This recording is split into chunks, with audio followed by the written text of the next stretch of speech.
everybody. Thank you, thank you, thank you. Yeah, in a year where half of the world is going to polls, safeguarding the integrity of our elections is a paramount concern for democracies worldwide. And this panel, We Are Nations, will delve into the complex challenges that surround misinformation and disinformation in our electoral processes. And we will explore effective strategies to promote fairness, transparency, and accountability in elections. And here to moderate this important conversation is Nicolas Piachot, Director of Campaigns at Mozilla. Nicolas is a policy and advocacy expert with extensive experience in education, technology, and human rights sectors. So give it up for Nicolas. Thank you. Thank you, thank you. Can you hear me in the front? Can you hear me in the back? How's that middle looking? No, thank you so much. Good afternoon. Really delighted to be here. Thank you so much for coming. This is the biggest election year on record. Over the last few months and until the end of the year, hundreds of millions of people in every part of the world will be going to the polls. But what is the threat posed by online misinformation and disinformation? What is the threat to elections? What is the threat to democracy? And this is something that we're going to be exploring today with this incredible panel of experts. And I actually wanted to take a moment and just ask each of the experts in turn to introduce themselves and talk a little bit about what they do. So, Tara, could we start with you? Yes. Oh, wow, okay. Not used to these mics, sorry. Hi, my name is Tara Fischbach. I'm a public policy manager for community engagement and advocacy team. It's a long name, but I cover the Middle East, and I'm working on the Africa, Middle East, and Turkey public policy team for Meta. Awesome. It's a real pleasure to be here. My name's Emre Kazim. I'm co-founder of a company called Holistic AI. We are a AI governance company. And just prior to this, we were academics in the computer science department and philosophy department of University College London, where we were working on the problem of AI ethics. I'm Ruud. I'm the founder of Drug Group. We design innovative new solutions to counter disinformation. And we've been doing that for the past 8 years. And maybe you've ever seen a inoculation game like Bad News. That was ours. I'm Rachel Larry Carmona. I'm the executive director of Women's March, and we organize good trouble in the streets. Thank you so much. I wanted to start the conversation by asking each of you what you think about the level of threat posed by online misinformation and disinformation, and we will try to explore the difference a little bit. But Ruud, I wanted to start with you. You've been working on disinformation for many years, online disinformation for many years. What kind of threat do you think it poses to this year's election? So the thing is, people always think that when there's elections, it's like the weeks before will be a game changer, and then if there will be this one campaign that will magically alter people's minds, then we will have a problem. But the problem is that disinformation campaigns run way longer and polarize societies in a way that we can already assume that elections will be influenced over a year before the elections. Now, one of the things, it's a fun story, we tried to influence the last European elections in 2018. So we tried to build the first Dutch troll factory. So we even flew in someone from St. Petersburg, Russia, from the Internet Research Agency. And we set off trying to destroy the European elections with a bunch of hackers. And we tried that we even invited the European Parliament to sort of see what we were doing.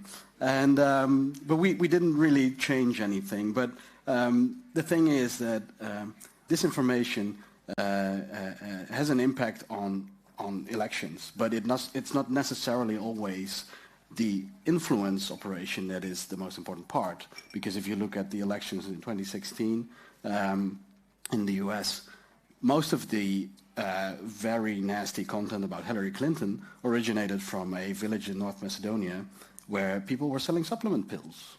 So the supplement pills were the reason the content was created, because it was clickbait, and the political influence was just a side effect. So that's the difficulty of dealing with disinformation. Thank you so much. Rachel, Women's March is gearing up for a monumental election this year in the US. How concerned are you about the problem of online disinformation and misinformation? We have been engaged in fighting mis and disinformation almost since the beginning of our organization. We were a target of Russian misinformation campaigns, and so we know very personally as an organization the impact of that. And so part of our intervention has always been that we work in a networked organizing strategy, and I'm sure some of you are familiar with network theory. And so very traditionally, organizations like ours might move in a chapter model where you have some kind of a hierarchy, and then inside of that hierarchy, that person reports into a person here, and it limits your scale. And so what we thought is, if we're really going to create an organizing model that honors the birth and also the potential of our movement, it has to be in a network model that can come and go, be more flexible and fluid, allow more innovation from the edges to come into the middle and to reach scale. Now, that makes us particularly positioned to fight misinformation and disinformation. We think about those things. We think about this in a frame of what we call the 3 I's. So you can intervene with individuals to say, hey, when you're looking at news, think about what you're looking. Here's how you can check if it's real or not. Here's what a real source looks like. You can try to influence inside of an advocacy space the platforms themselves. You can say, hey, Meta, can we change the policy so that women are safer online, or what have you. Or third, you can reach people interpersonally.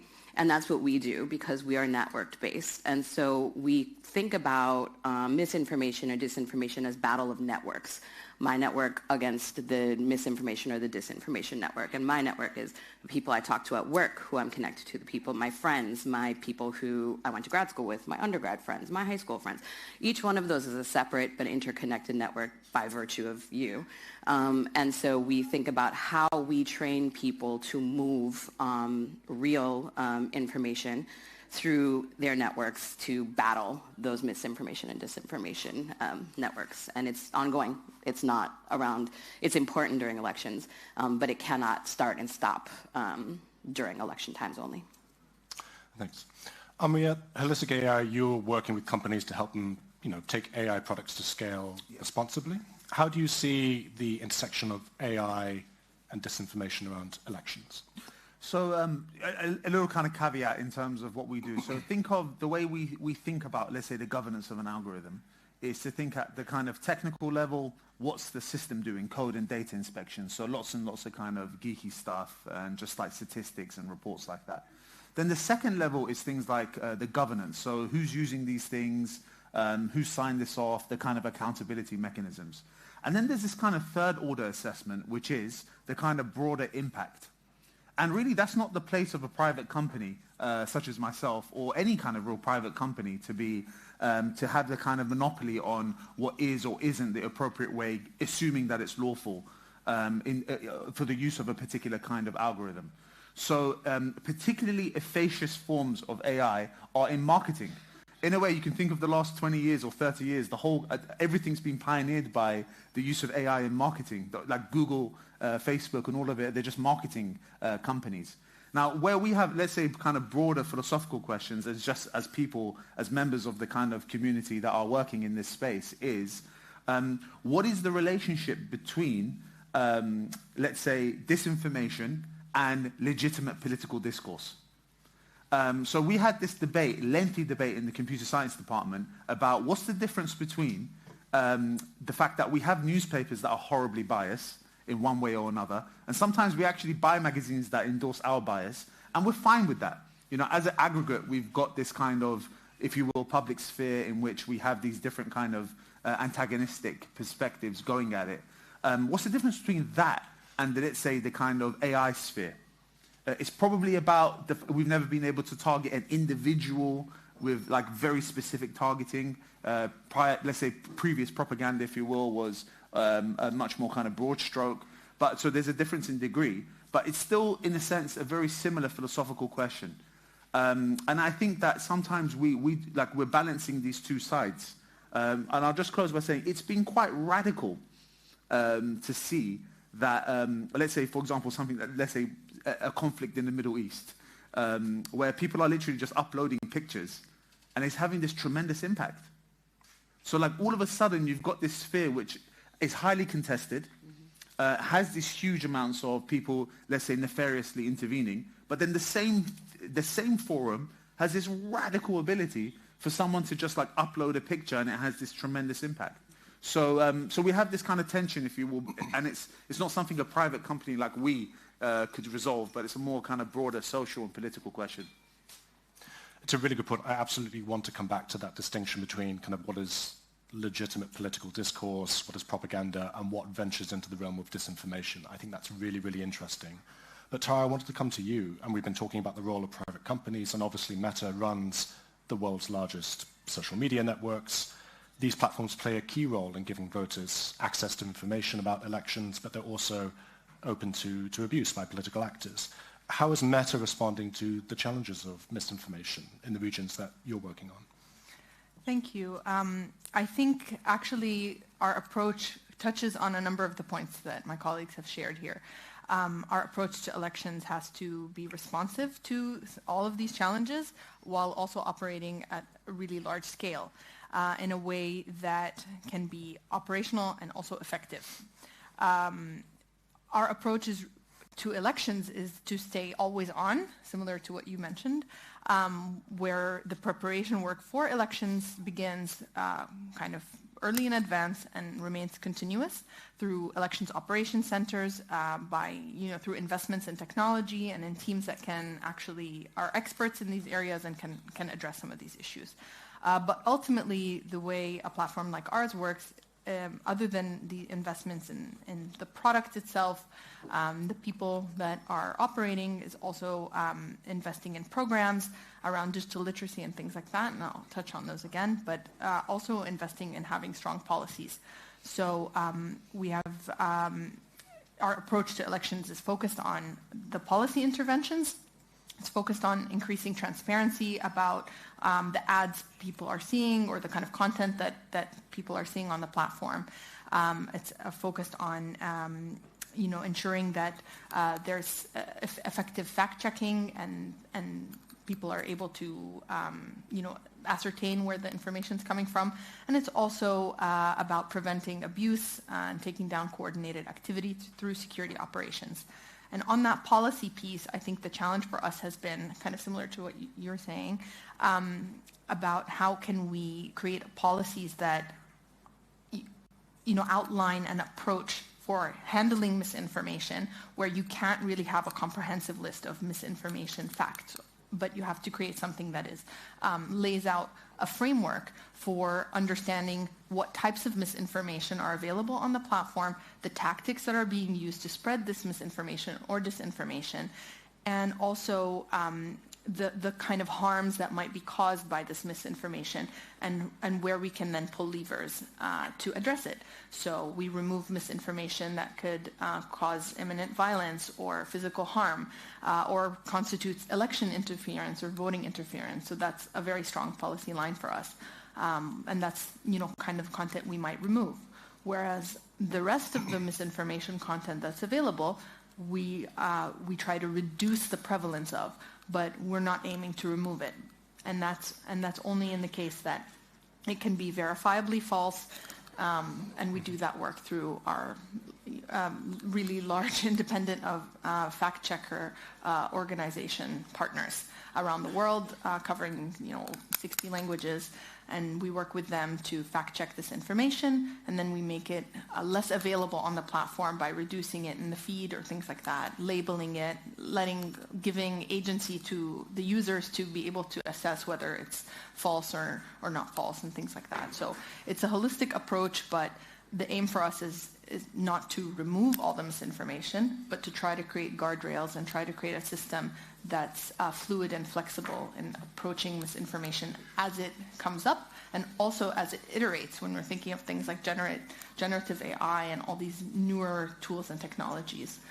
So that's the approach that we have at the moment. No, thank you so much. And I think it's great we're starting to think through the different tactics that we can use to address this problem, and both at the technological level, the policy level, the community engagement level.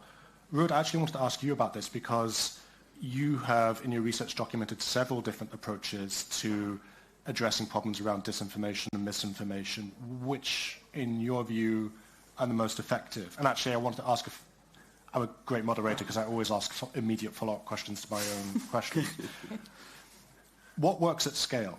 That's a question I'm really interested in unpacking, because we've talked about sort of limited disinformation campaigns, but what works at scale on a platform, say, like WhatsApp, which in India has 500 million registered users?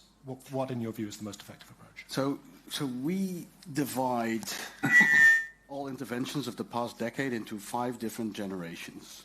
So 10 years ago, we started off thinking we have a communication deficit. We need to do more communication, more awareness campaigns. We need to fund journalism. Then we will solve the problem. That led to generation 2, which was a information deficit idea. So we need to give more facts. If we give more facts, people will understand the truth, and we will solve the problem. Fact-checking is the answer. Now, and information literacy. The 3rd generation is where it becomes more about psychology and rationality. So we start pre-bunking. We inoculate audiences by giving them a microdose of the virus and then letting them create antibodies in their minds, and it works. So we're talking about individual media literacy. The 4th generation, and you see that really after 2016, is moderation. We have a moderation deficit. The platforms need to step up. We need to content moderate more online because we need to save the people. And then we have generation 5, which is not that much. I mean, I think we all touched upon it, and I think it's what we should really work on at this stage. But most people are stuck in generations 1 and 2.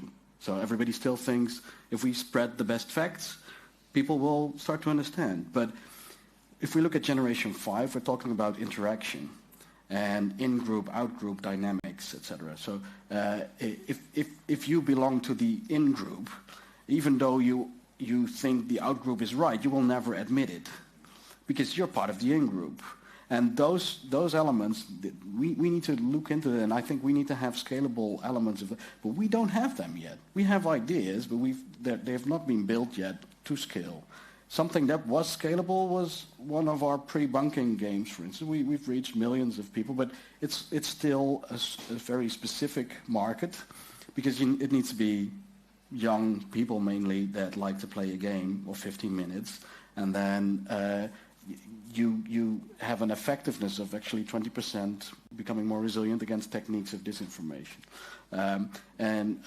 Jigsaw, actually, together with YouTube, they started implementing that in videos, which is a first step, because I mean, if you're YouTube, you have the ad space where you can just put in videos where you inoculate people against techniques, and that shows it has effect as well. That could be a scalable thing, but you'll need to have the platforms provide space to actually be able to do that, which is, I mean, I think the best scalable solution would be something that you can scale without being dependent on others.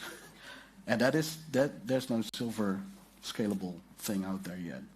Yeah, and Tara, I'm really interested to come to you on this in a sec, but actually when you were talking about the sort of networks talking to each other, that immediately made me think of the work that you're doing, Rachel, and you've spoken about how disinformation has kind of targeted the movement that you've been trying to build. Mm-hmm. What have you learned from it? What are the kind of strategies that you've been adopting to adapt to disinformation attacks?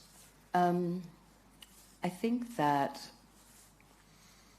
the first step is, before you get to tactics, you never will agree upon a problem or the solution or a tactic until you agree upon the problem.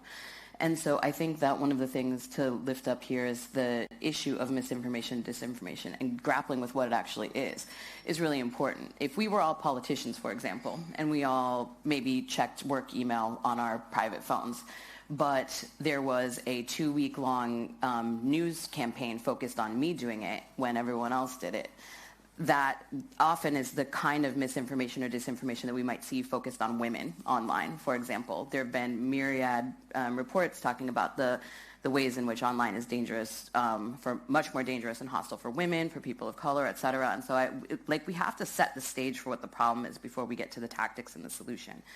And part of that, when we're thinking about building any kind of movement or any kind of network, typically people look for a number of things. One is a sense of making a difference, acting on your values. Two is a sense of mastery. Am I getting new skills? Can I bring what I feel like I have, to offer to the table? And three is a sense of community. And I think that no matter what we have inside of our networks or whatever tools we use, whether we're talking about AI, whether we're talking about old school, like moderation, et cetera, I think that we have to understand what people are hungry, what the problem is, what people are hungry for, and then begin to apply those solutions inside of our networks. Otherwise, it won't work just because we cannot achieve scale. It's going to take every single thing. Some people in the United States, Malcolm X had the famous quote of by any means necessary. And many of us in the United States in activism interpret that as by every means necessary, by every possible tactic in every possible community. So it can't be moderation, it can't be one of the five, it has to be all, in for it to catch inside of the communities that we work in and inside of our context. That's our biggest learning. Well, thank you. Really, really interesting. And I wanted to sort of build on that by asking, so in addition to how civil society is adapting, how should tech companies be adapting? So you've thought a lot about the kind of philosophy behind what makes responsible AI. Yeah. My question to you would be kind of what should AI companies be doing differently to meet this moment? I mean, in a little bit, I was just going to, if it's okay, slightly different contribution. I was going to say there's kind of two kind of concerns, if you will. One is, let's say, social and political. So is the concern with misinformation the ends that it motivates? So our concern is misogyny and disinformation that leads to that, if you will. Mm-hmm. Or, and so that's a separate kind of question, right? Because then it opens the door, if you will, to an area which I don't know how ethically comfortable we are with it, which was some of the options that you were describing, which is counter-nudging or counter-priming. And then it's are human beings agents with autonomy? Are people allowed to come to repugnant views? Or is the good the end that we're trying to achieve? And by any or all means at one's disposal. So is the industry, if you will, is the idea that to mimic techniques and counter-manipulate, if you will, which does seem a little bit kind of ethically problematic. The second issue is epistemic, which is, honestly, I don't know what nudging is. So we know, for example, that a large company, we know like Meta or Facebook will be able to say, if you put a picture of an animal, or if you put particular colors, it's going to get these kind of ranges of whatever the equivalent is, likes or whatever. And it turns out to be very, very accurate within bounds. So the law of large numbers. So you start to see this kind of stuff. But when you get on the granular level and you start asking questions like, what does it mean to nudge someone? The EU has passed legislation banning significant manipulation, and it even uses language like subconscious and subliminal. I'm telling you, and I'll put my academic hat on here, what on earth does it mean to say someone's been subliminally manipulated? And the problem for an auditor, if you will, or even a tech company is to say, if you have no target, if we have no kind of threshold of understanding of what it means to be subliminally manipulated, then you've got absolutely no way to be able to, if you will, police it or build tools around it, other than to engage in the kind of stuff which is say, hey, we need to introduce other regimes of if you will, counter-propaganda or counter-nudging or counter-priming. So the real problem for us, if you will, as an auditor, that's a big area, and we will do research in this space. There is literature on psychometric manipulation, but it's very, very immature.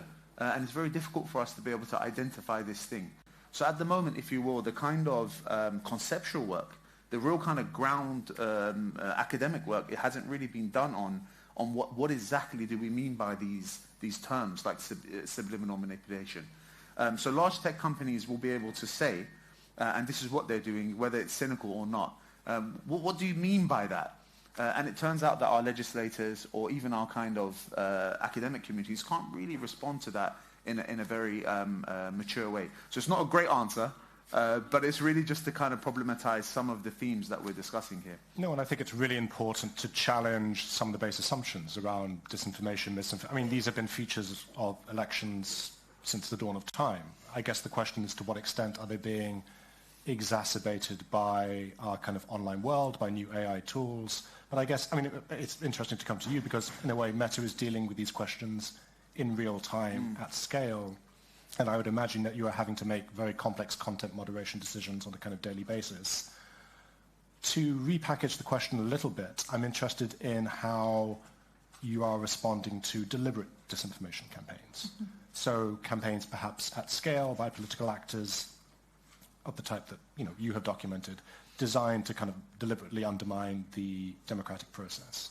Very interested in the threat you would see to your key social networks and how you're trying to address those.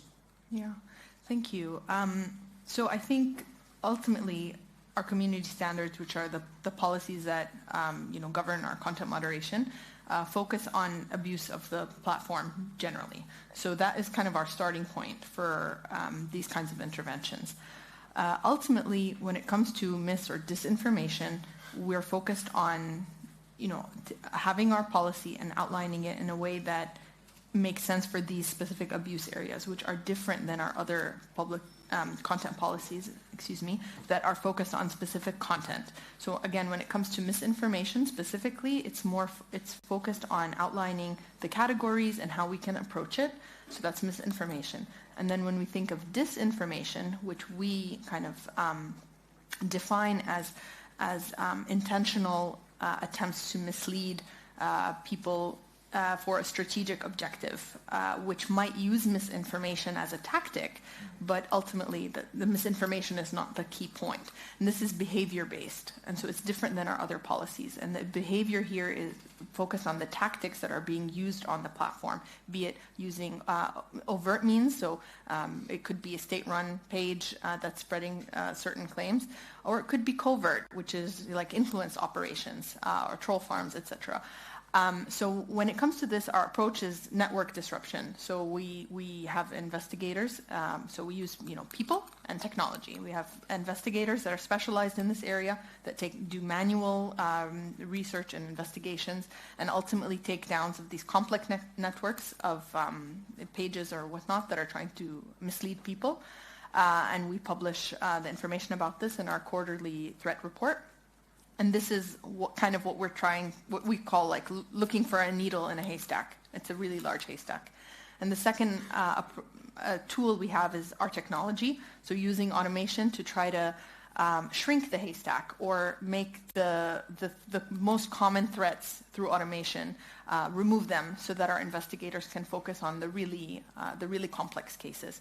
And then ultimately, whatever learnings we have in this space, we use to improve our automation and improve our technology. Ultimately, having said that, and this is the policy and the product approach we have, we don't believe that this is a problem that we can solve alone, certainly, and not as an industry nor as a company. This is an area where we really believe strongly that we should have more collaboration at every level with other stakeholders involved. So something that we do here is that we publish some of these network takedowns publicly.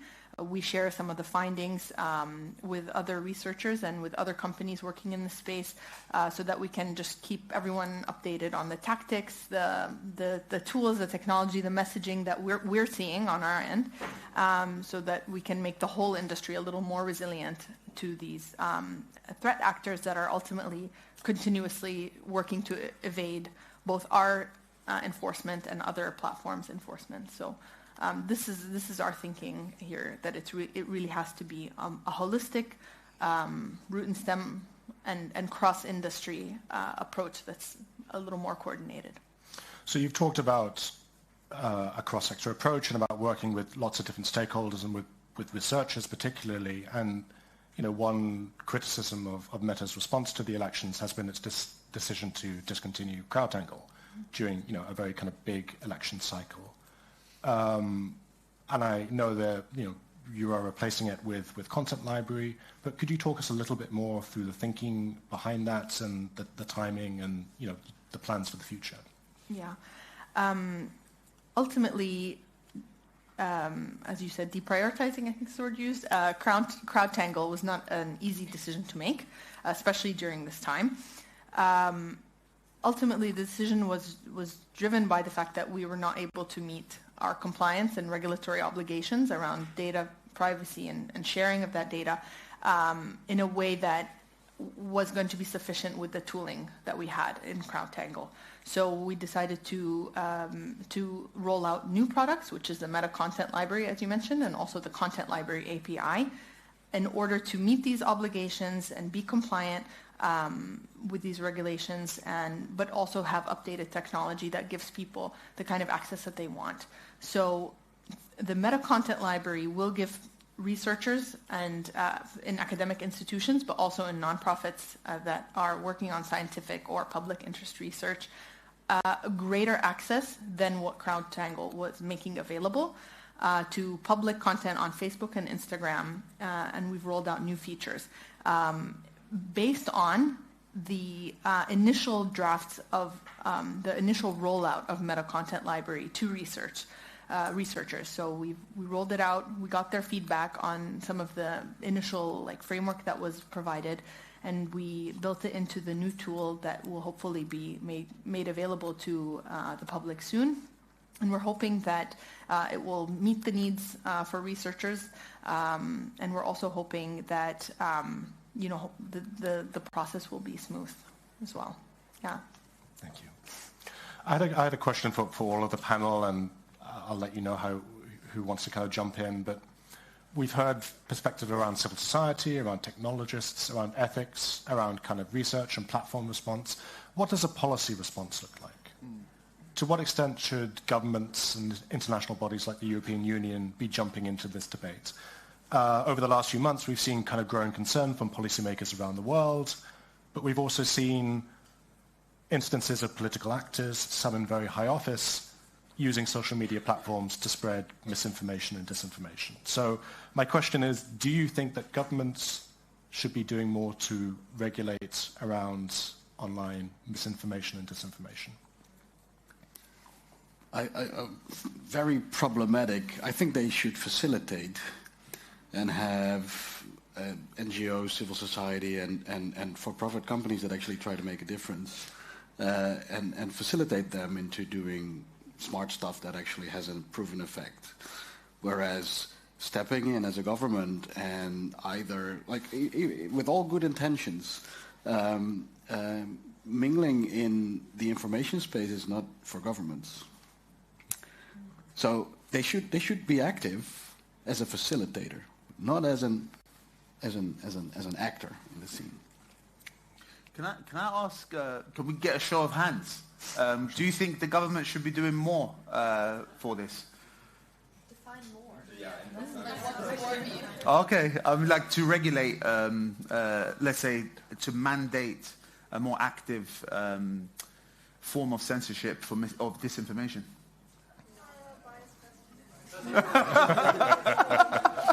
But I think did I frame it incorrectly? but I think this is. Sorry, but Rachel, you know. I'll bite. Yeah. I like it. I do.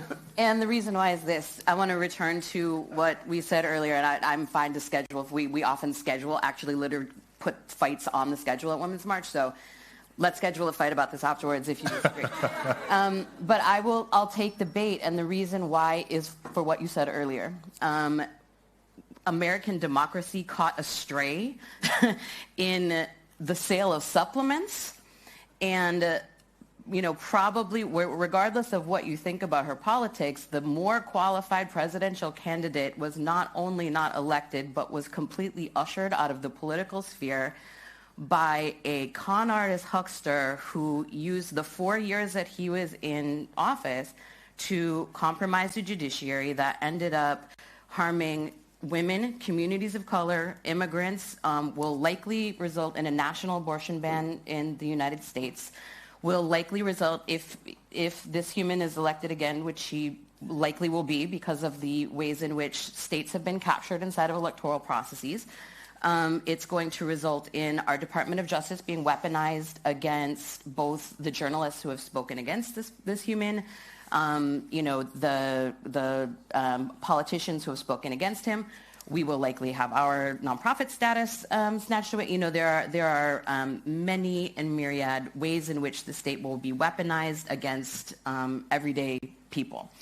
And because people wanted to sell supplements in Macedonia. You know what I'm saying? Like, I want to just bring us back to this. This was an externality, a completely, you know. The solution could have been a government involved in this process that said, we will stop we forbid the sale of supplement pills for 1 month during elections. That would have saved the elections. But if we would weaponize that government with any other very good meant laws, it could also weaponize it in the... And I agree. I really feel a fight coming between us. So I'm with this. I feel it in my spirit. But the reason that I'm saying this, and then I will stop talking, is that it's really important that we not both sides this. Just because we don't agree with mess, you know what I mean? So if somebody says something that we disagree with, I can find something to be completely abhorrent as an opinion. That is different from doing a thing that seeks to tear down a democracy. There is a difference between illiberal activity and anti-democratic activity and some shit you just don't want to hear. And I think we have to be discerning about what the difference is, and that's where all of this starts, is the discernment. So like I said, we could have all come up here with toilet paper trailing from our shoes, but if you only talk about me, that's sexist. You know what I mean? There's something that drives these pieces. And we have to be, when we're thinking about this, we can't say, well, we have to be even-handed about this, because one hand is using these tools to tear down democracies, not just in the United States. There is a general rise of authoritarianism all over the world.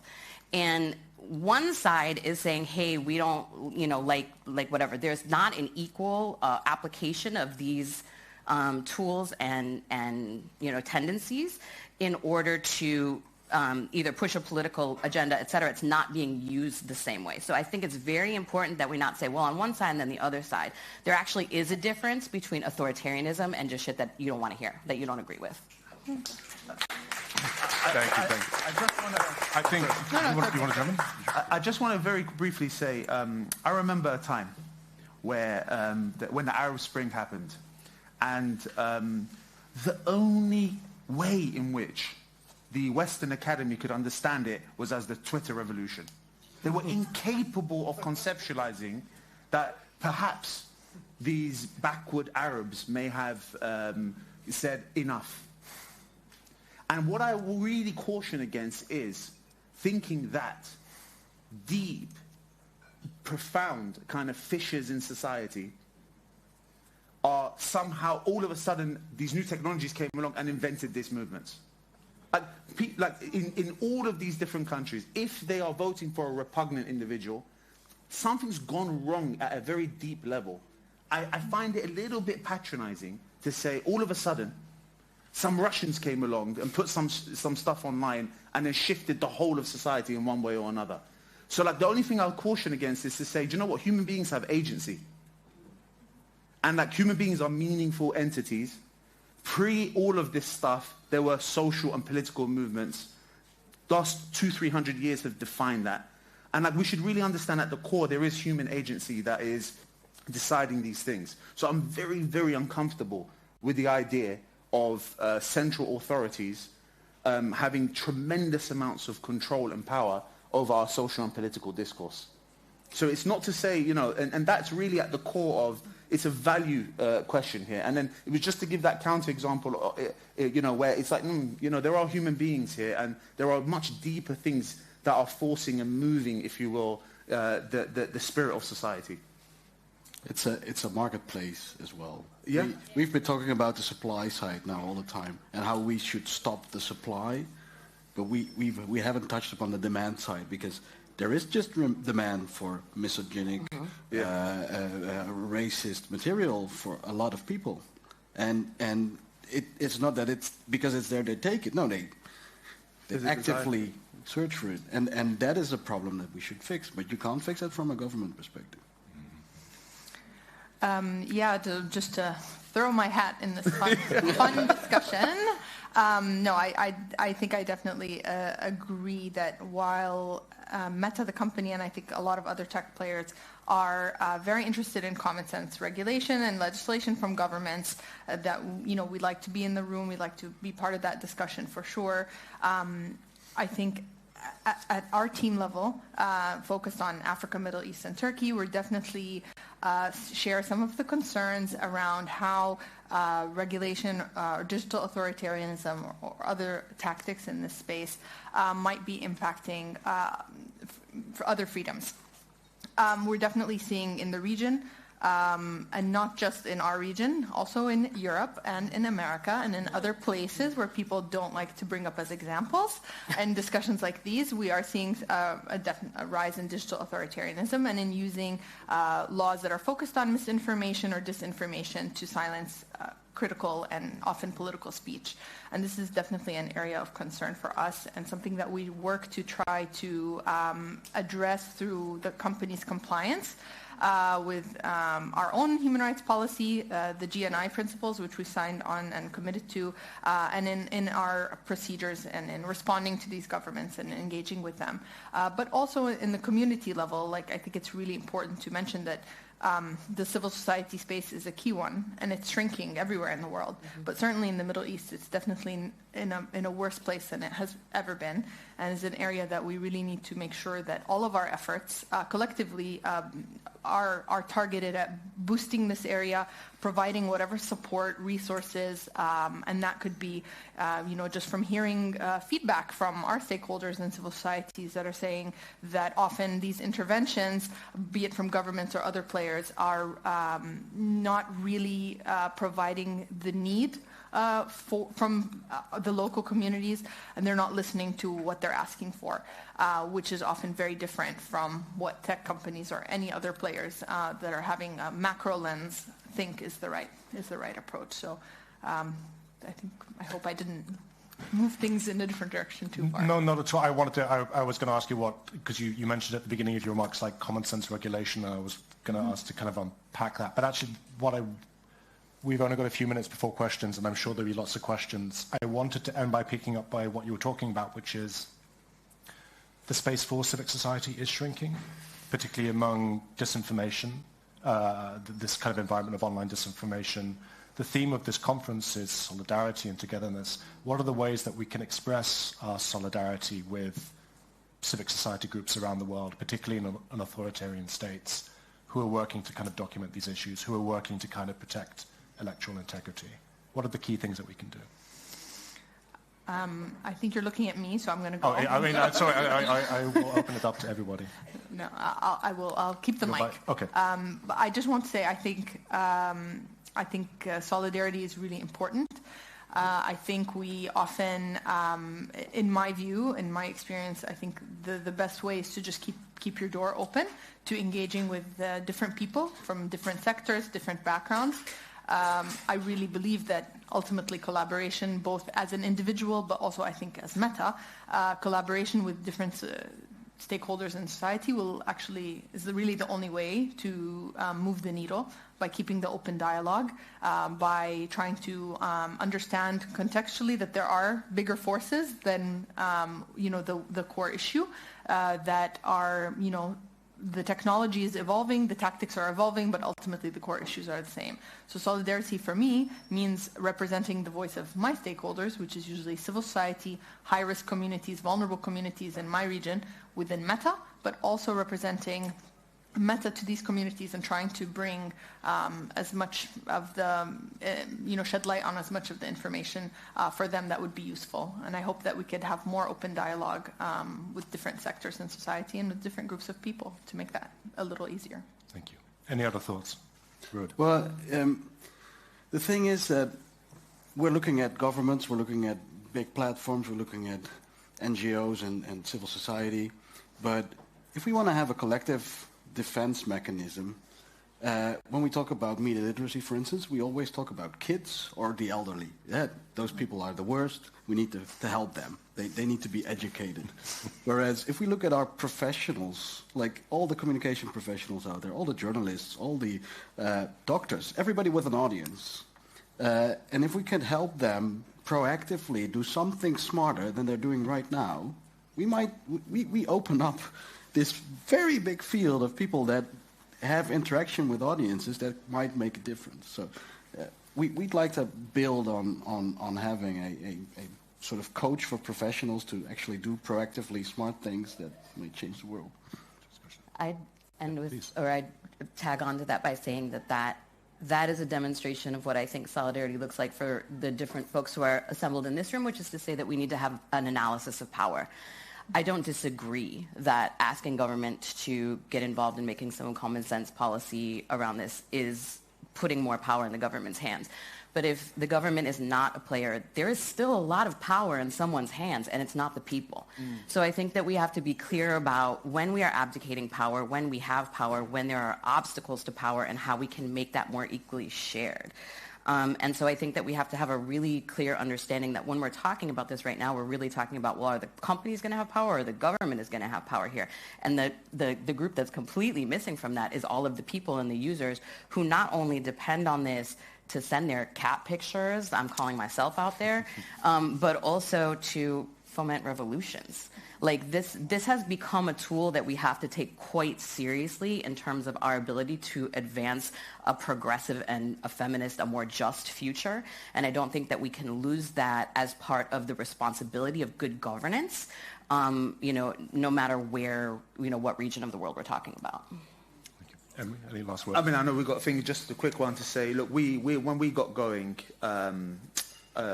we had a very, very open, if you will, invite. I was an academic at UCL, did my PhD in philosophy, and they invited me over into the computer science department. And you know what? For all the literature and all the reading, honestly, it's very, very different when you actually spend time with people. So we just had it's a very open door. What I found is it's just through these kind of engagements. That's why I'm enthusiastic about it. It's just finding opportunities to make sure you're in the space with people who you don't agree with or who are not from a similar background. Thank you so much. Huge thanks to all of our panelists. I'd love to take some questions.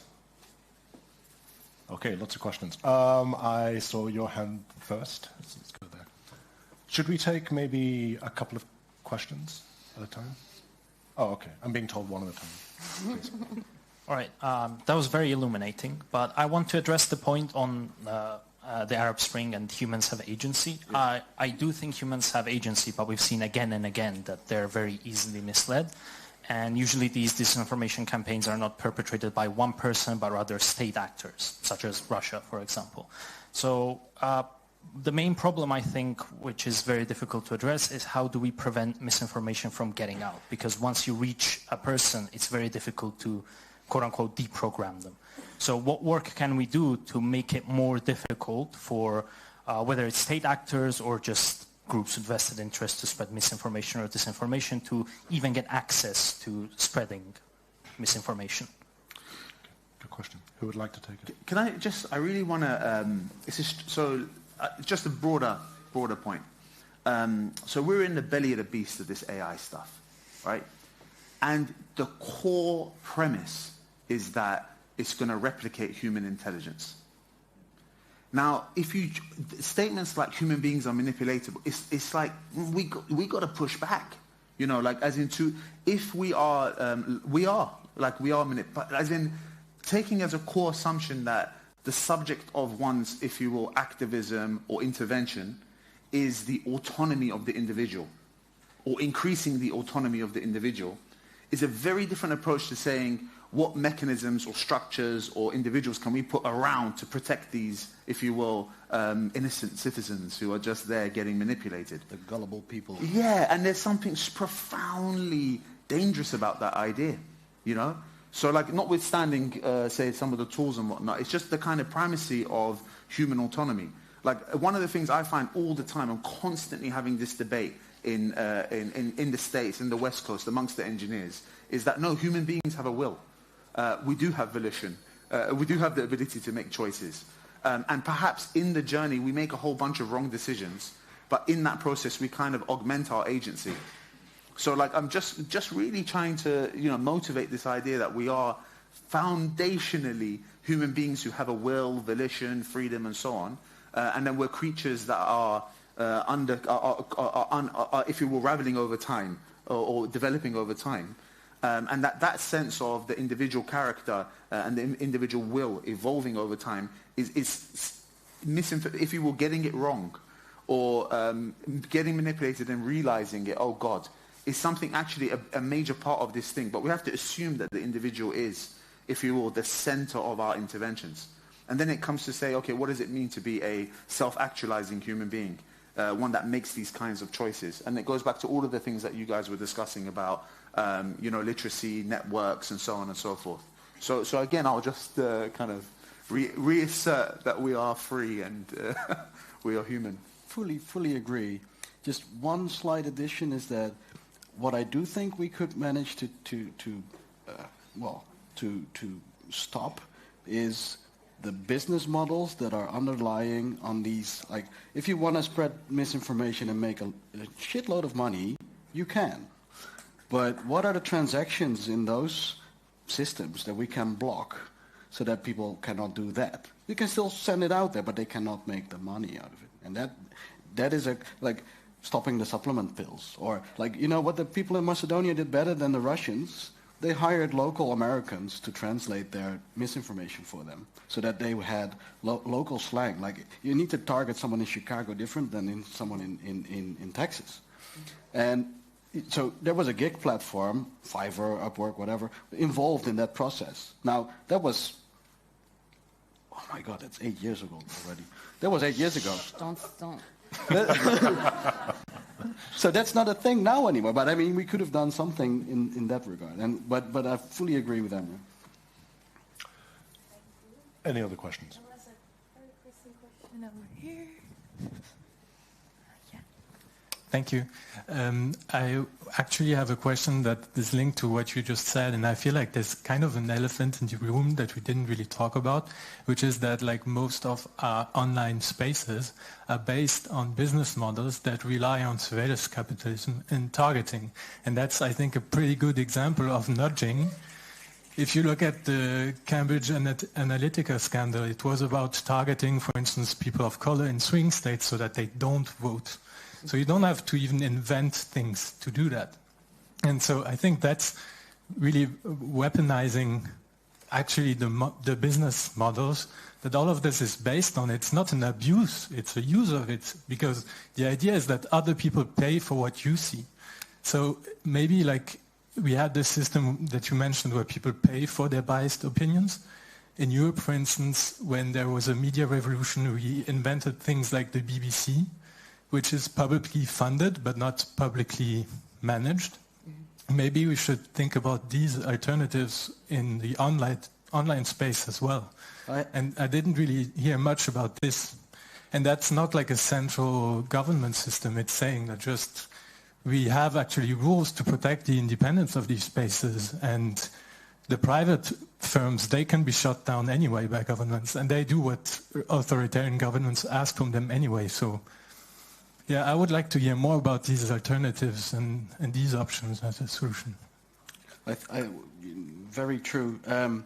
We made a model for that as well. We call it Disinformation. So you can see all the transactions that take part in what eventually results in influence. But you can also put it on political influence from normal political actors that are legal, but so the transactions don't need to be financial transactions. They can be all sorts of transactions. If they lead to power, that's also a transaction.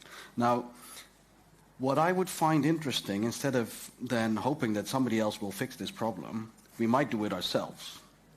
So here's an idea. What if we do something that we call piracy? So we pirate on conspiracies. Are you getting it? So we copy the conspiracies, we take all the traffic to ourselves, we make it just a little less harmful because there's the demand, but we take the business models, we get the money, and we use that to do something good. And we can have very fun conspiracies. I mean, it's like birds aren't real on steroids. It's not often that you see an actual chaos Muppet in the flesh. And I'm sitting next to one right now, and I cannot get enough. I cannot tell you, I cannot get enough.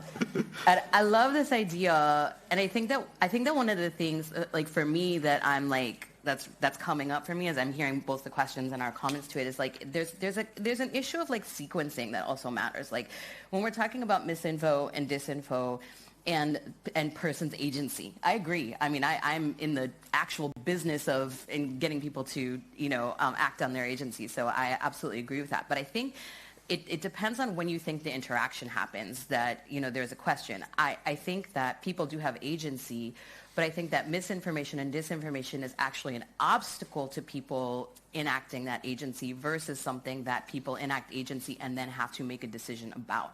So I think there's a question of like the sequencing of like when are we interacting with this? And for me, it's like a loop, like this. It's like we interact with it, we act, then we interact with it again, and we act, and things like that.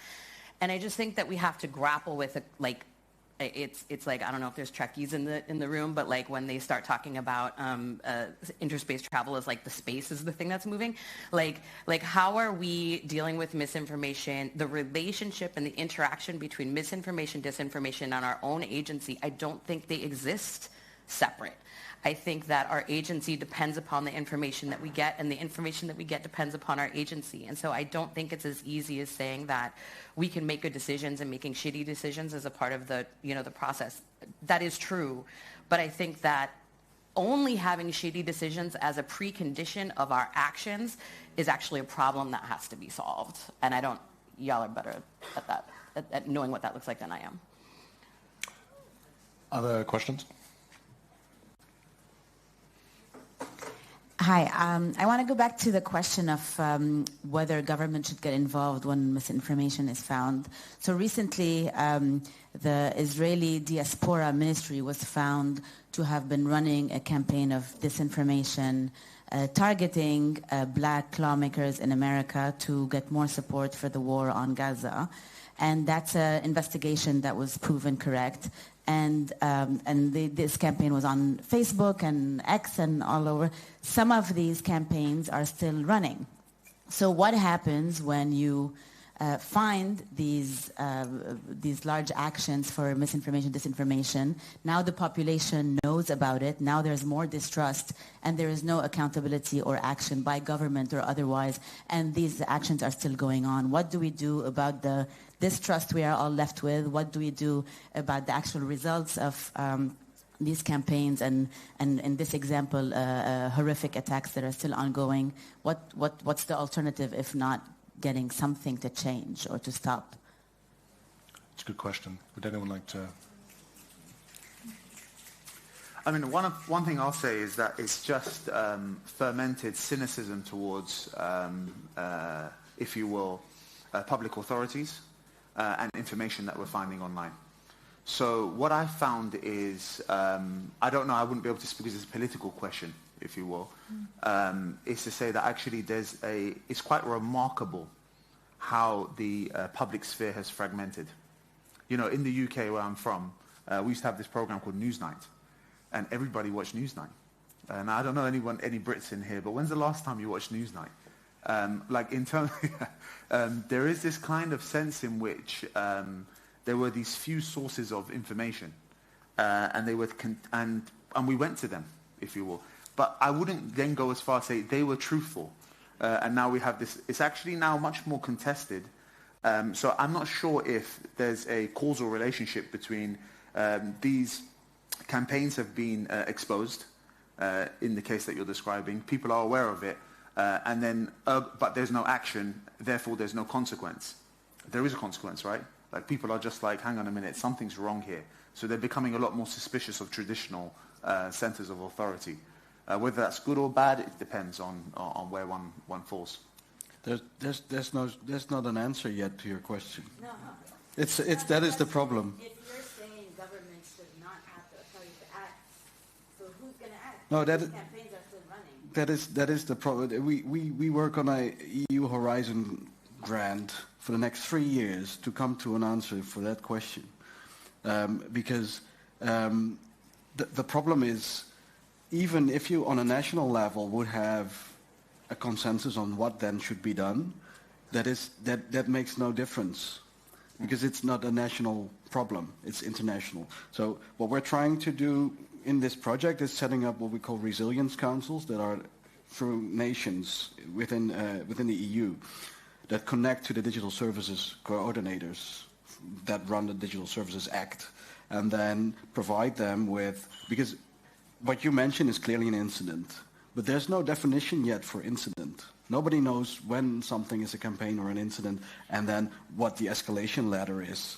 to that campaign, and then what then should be done. Now, for instance, one very simple thing could be done. It's summon all ambassadors of that specific country, state actor that does something. So if you would have all 27 member states of the EU summon the ambassador of Israel, that would be a signal. That would already be something. You wouldn't have change anything in people's minds, but you would have showed some sign of like this should not be done.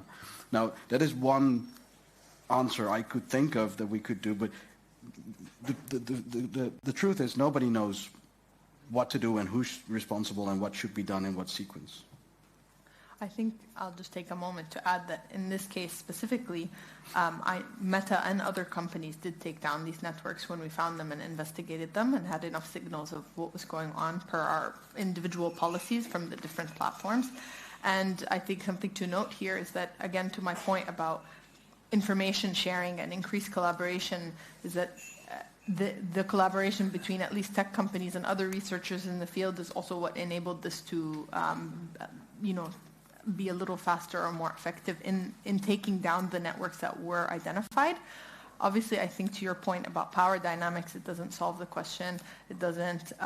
It's a tiny mushroom in a field, a huge field that goes way beyond the social media space, the traditional media space, dynamics of governments. I think that the kind of power vacuum in this case and in other cases, unfortunately, illustrates that I think nobody even has any clue what the answer might be. And maybe if this was asked even 15 years ago, someone might have said, the UN or, etc. And I think that there's a lot of indication that there's been a really vast power vacuum nowadays.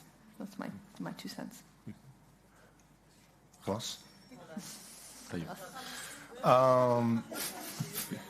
So I want to keep this going for so much longer. Look, okay. I'm burning to keep this going. Huge thanks to all of you for joining us today. Please find us afterwards. And huge thanks to all of our panelists and to the incredible production staff. What an amazing discussion. Please come and find us, and we will continue the fight-stroke discussion at the bar. And just want to flag, we have an amazing program over the rest of the day. Please also join us for another discussion around disinformation and conflict later today. And then there's an amazing performance coming up at 5 p.m. by the Royal Shakespeare Company. So please come back for an interactive show. Thank you, everyone. Thank you. Thank you.